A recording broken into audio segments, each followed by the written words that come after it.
కన్నా మనకు భాగ్యం లేదని చెప్పి అనుకొని ముందుగా మనం ప్రసాదాన్ని మన రాజుగారికి ఇవ్వడమే గౌరవం అని చెప్పి అనుకొని వారందరూ కూడా వ్రతం పూర్తి అయిన తర్వాత తీర్థప్రసాదాన్ని తీసుకుని వెళ్ళి ఆ మహారాజు ముందర వచ్చి నమస్కారం చేసుకుంటారు.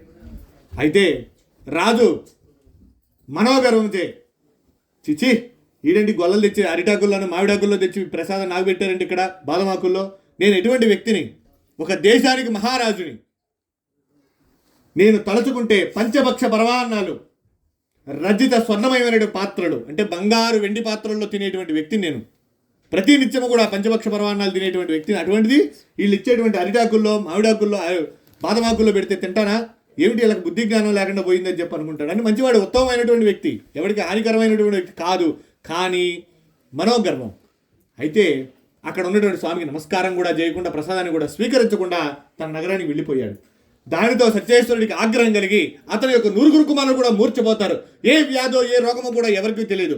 అనేకమైనటువంటి క్లేశాలు సంప్రాప్తించిన రాజ్యంలో ఇదంతా కూడా చూసినటువంటి మహారాజు, ఏమిటి ఈ దరిద్రం, నేను చీమకు కూడా అపకారం చేయని నాకు తెలిసి ఏమిటి నాకు ఈ కష్టాలు, ఎందుకంత దరిద్రాన్ని అనుభవిస్తూ ఉన్నానని చెప్పి భ్రాంతిపడి అనేక రకాలుగా మానసికమైన క్షోభపడుతూ ఆలోచిస్తూ ఉన్నాడు. అప్పుడు ఆయన గుర్తొస్తుంది, ఆహా ఆ రోజు గొల్లలు ఇచ్చారని నీచంగా భావించి సత్యనారాయణ స్వామి ప్రసాద్ తిరస్కరించాను కనుక ఆయనకి నాపై ఆగ్రహం కలగడం వల్ల నాకు ఇటువంటి దుఃఖాలు సంభవిస్తూ ఉన్నాయని చెప్పి అనుకొని మళ్ళీ కూడా అదే అరణ్యానికి వెళ్ళి తన బంధుమిత్రాదులను అందరి బ్రాహ్మణులను అందరినీ కూడా వెంటబెట్టుకుని వెళ్ళి అదే అరణ్య గొల్ల పిల్లల చెంత కలిసి సత్యనారాయణ స్వామి వ్రతాన్ని మహావైభవంగా నిర్వర్తించి అందరితో సహపంక్తిగా భోజనాన్ని చేశాడు. ఇక్కడే ఉంటుందండి. అంటే ఈ భోజనానికి మనం స్నేహితులను ఎందుకు పిలవాలంటే ఇక్కడ ఉంటుంది. స్నేహితుల్లో కుల వివక్షత ఉండదు. ఫస్ట్ బంధువులు అనుకోండి, ఆడు సేమ్ కమ్యూనిటీ అయితేనే నీ బంధువు అవుతాడు.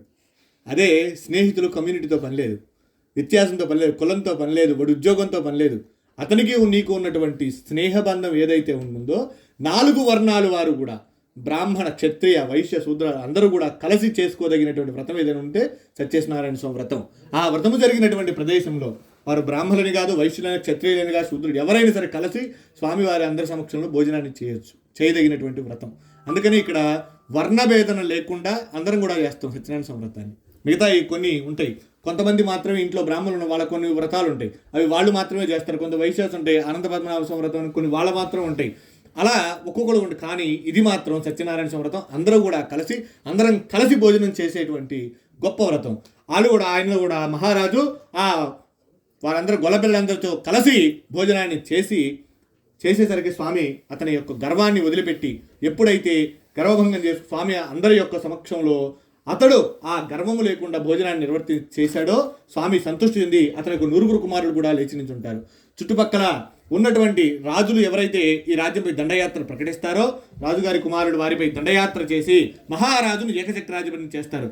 క్రమముగా దరిద్రం నశించి పాడి సమృద్ధి పశు సమృద్ధి కలిగి ఆ దేశం సుభిక్షంగా ఉంటుంది.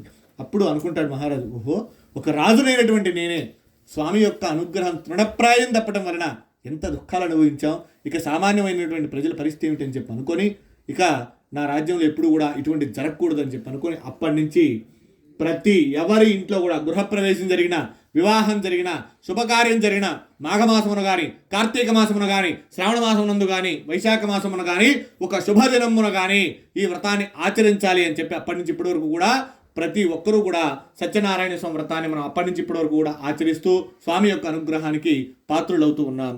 కనుక ఈ వ్రతాన్ని ఎవరైనా సరే మొక్కుబడి ఉన్నటువంటి వారు ఉంటే కనుక వ్రతాన్ని ఆచరించండి.